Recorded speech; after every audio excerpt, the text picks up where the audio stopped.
चुनावी दंगल में बजरंगबली किसका करेंगे मंगल? आखिर कैसे शुरू हुआ लोकसभा चुनाव प्रचार में हनुमान जी का नाम? क्या वाकई में कांग्रेस राज में हनुमान चालीसा पढ़ना हो गया है गुनाह? सियासी उठा पटक है या चुनावी चाल? नेताओं के बोल और इरादों में क्या है अंतर? राजनीतिक दंगल में कौन किस पर है भारी? हर सियासी दांव की इनसाइड स्टोरी प्रजातंत्र। लोकसभा चुनाव की बढ़ती सरगर्मियों के बीच राजनीतिक वार पलटवार का दौर भी लगातार जारी है। मतदाताओं को साधने के लिए राजनीतिक दलों की ओर से तरह तरह के दावे किए जा रहे हैं। इन सब के बीच चुनावी दंगल में अब बजरंग बली की भी एंट्री हो गई है। पिछले कुछ चुनाव में बजरंग बली लगातार चर्चाओं में रहे हैं। इस बार अब तक उनकी चर्चा नहीं हो रही थी, लेकिन हनुमान जयंती के ही दिन प्रधानमंत्री ने इसकी चर्चा करके कहीं ना कहीं कांग्रेस पर एक नया वान चला दिया है। इससे पहले भी कर्नाटक चुनाव के दौरान बजरंगबली की खूब चर्चा हुई थी। राजस्थान में भी कई बार बजरंगबली की चर्चा हुई है, लेकिन उस वक्त भाजपा के लिए यह काम नहीं कर सका था। लेकिन इस बार लोकसभा चुनाव में बजरंगबली की चर्चा हुई है, तो जाहिर सी बात है कि कहीं ना कहीं बजरंगबली से राजनीतिक दलों को कुछ उम्मीद जरूर होगी। मोदी ने क्या कहा? प्रधानमंत्री नरेंद्र मोदी ने मंगलवार को राजस्थान में कांग्रेस पर एक और तीखा हमला बोलते हुए कहा कि पार्टी के शासन में हनुमान चालीसा सुनना अपराध बन गया है। टोंक सवाई माधोपुर में एक रैली को संबोधित करते हुए पीएम मोदी ने दावा किया कि कांग्रेस सरकार ने राज्य में रामनवमी पर प्रतिबंध लगा दिया था। उन्होंने कहा कि कांग्रेस के राज्य में हनुमान चालीसा सुनना भी अपराध हो गया है। इसका भुक्तभोगी राजस्थान रहा है। इस बार रामनवमी पर पहली बार राजस्थान में शोभा यात्रा जुलूस निकाला गया। राजस्थान जैसे राज्य में जहां लोग राम राम का जाप करते हैं, वहां कांग्रेस ने रामनवमी पर प्रतिबंध लगा दिया था। रैली में पीएम मोदी ने कांग्रेस शासित कर्नाटक में कथित तौर पर हनुमान चालीसा बजाने को लेकर एक दुकानदार पर हुए हमले का भी जिक्र कर दिया। आपका भी दाव। आप सुप्रीमो को इंसुलिन की खुराक देने से इनकार करने के बाद आम आदमी पार्टी नेता सौरभ भारद्वाज ने मंगलवार को दावा किया कि यह हनुमान भगवान ही थे जिन्होंने अपने जन्मोत्सव पर दिल्ली के मुख्यमंत्री अरविंद केजरीवाल को इंसुलिन दिया था।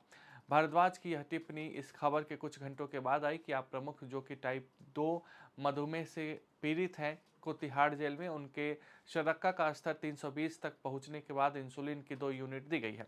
21 मार्च को प्रवर्तन निदेशालय द्वारा गिरफ्तारी के बाद अरविंद केजरीवाल को दी गई यह पहली इंसुलिन खुराक थी।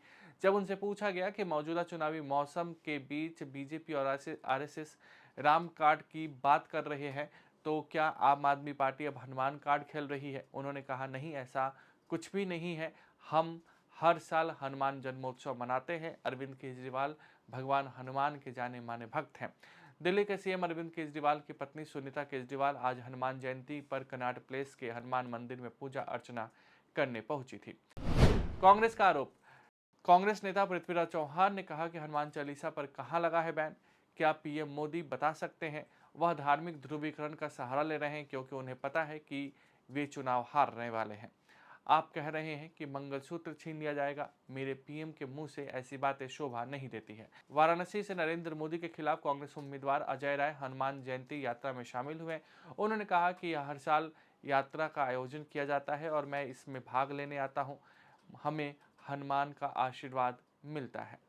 आज हनुमान जयंती पर आपसे बात करते हुए मुझे कुछ दिन पहले की एक तस्वीर भी याद आ रही है। हो सकता है आप में से बहुतों तक ये खबर नहीं पहुंची होगी। मीडिया का काम था ये बात पहुंचाए, लेकिन नहीं पहुंचाई होगी। वो तस्वीर है कांग्रेस के शासन वाले कर्नाटका की। कुछ दिन पहले वहां एक छोटा दुकानदार, उसको सिर्फ इसलिए बुरी तरह से पीटा गया, लहूलुहान कर दिया गया, क्योंकि वो अपनी दुकान में बैठे बैठे हनुमान चालीसा सुन रहा था।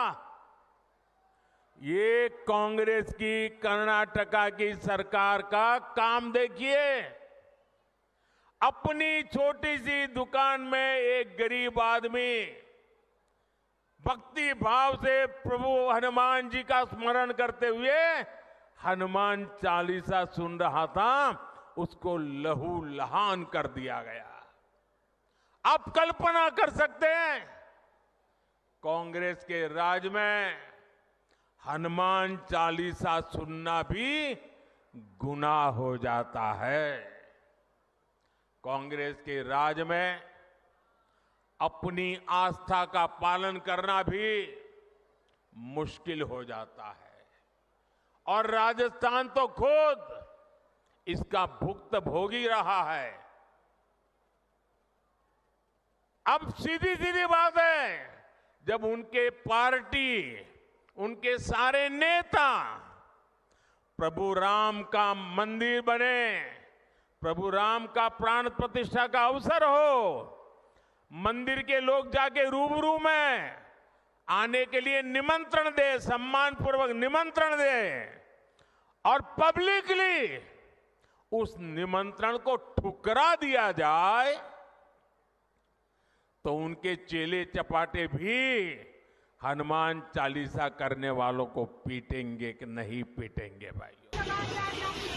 देखिए, हनुमान जी सबके संकट हरते हैं। भगवान राम को भी मुसीबत पड़ी तो हनुमान जी संजीवनी लेके आए। अरविंद केजरीवाल तो उनके छोटे से भक्त हैं, उनकी पूजा करते हैं। आज अरविंद केजरीवाल की जान को खतरा था, ना तिहाड़ इंसुलिन देने के लिए तैयार था, ना केंद्र सरकार इंसुलिन देने के लिए तैयार थी। कोर्ट तक लड़ाई लड़नी पड़ी, मगर आज हनुमान जन्मोत्सव पे बजरंग जी के हनुमान जी के आशीर्वाद से उनको इंसुलिन मिली है। हम भगवान बजरंग बली का हृदय की गहराइयों से धन्यवाद करते हैं। हनुमान जी की वजह से ही मिला है, हनुमान जी की वजह से ही इंसुलिन मिला है, इसीलिए उनके हाथ में दिया हुआ है।